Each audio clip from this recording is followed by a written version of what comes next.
एक छोटी सी कथा सुनाना चाहूंगी। गांव में दो व्यक्ति थे महाराज, एक धर्म के मार्ग पे चलने वाला है, एक अधर्म के मार्ग पे। तो जो अधर्मी था उनके बारे में धर्म पर चलने वाले वो व्यक्ति जानता था कि ये अधर्मी है। दोनों में बिल्कुल बनती नहीं थी, जैसे कैसे बन सकता है धर्मी और अधर्मी के बीच में। दोनों बात भी अपने एक दूसरे से नहीं करते थे, परंतु संयोगवश जब मंदिर में जाते थे दर्शन करने के लिए तो वो ऐसे एक ही टाइम पे पहुंच जाते थे, मन से नहीं। उसका जो समय था, इसका जो समय था, उसी टाइम पे वो जाते थे दर्शन करने के लिए। एक दिन जोर से बारिश हुई तो धर्मी जो था वो जल्दी से मार्ग में गया, दर्शन करके अपने घर वापस हो गया, और जो अधर्मी था वो दर्शन किया और मंदिर में रुक गया।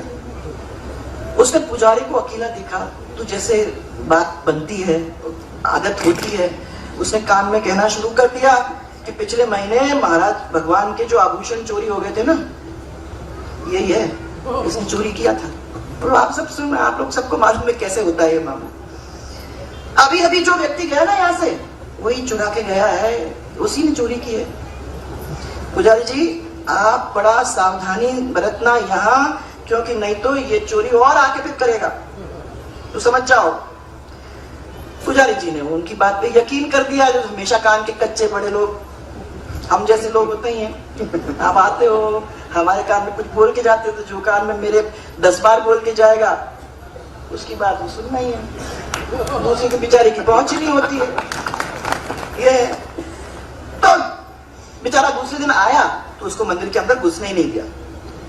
तो वो अब फिर रोज आता, मंदिर के सीढ़ी के ऊपर आके भगवान को ढोक लगा के घर चला जाता। एक दिन वापस घर ऐसे ही जा रहा था महाराज, तो उसको मंदिर में तो घुसने ही नहीं दे रहे थे ये लोग, परंतु साथ साथ उसके साथ एक टक्कर लग गई। बार बार बचा। घर जाके भगवान के सामने उसने सोचा अब इस बार मैं आर पार की लड़ाई लड़ूंगा। भगवान के सामने बैठ गया और भगवान के सामने पालती मार के उसने कहा कि मेरे को ये बताओ कि आपका ये क्या न्याय है, मेरे साथ इस तरीके से हो रहा है। वो तो ठीक है, चोरी की बात हो गई, पर मैं अभी मरता बचा हूं।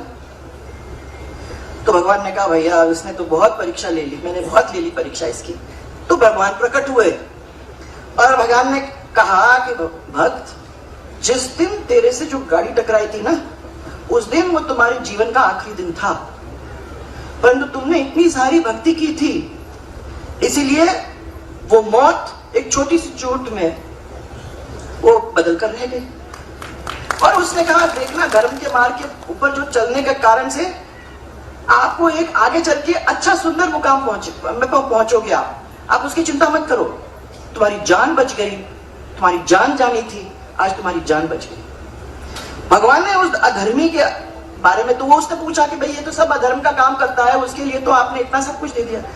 उसने कहा मैंने तो आपको ये बताया, अब मैं उसके बारे में ही आपको बताना चाहता हूं कि ये जो अधर्मी है, इस अधर्मी के राजयोग लिखा था,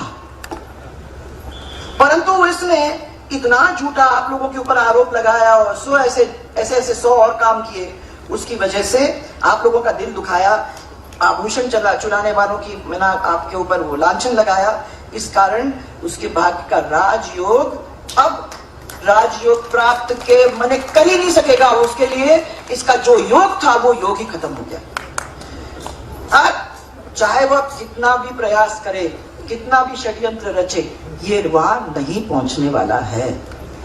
ये आपने हम पे छोड़ दिया है। भगवान के ऊपर जब आपने विश्वास किया, तुमने विश्वास किया और तुमने आज मेरे से पूछा है, तो मैं ये आपको बताना चाहता हूं। इसलिए भगवान की सेवा करना।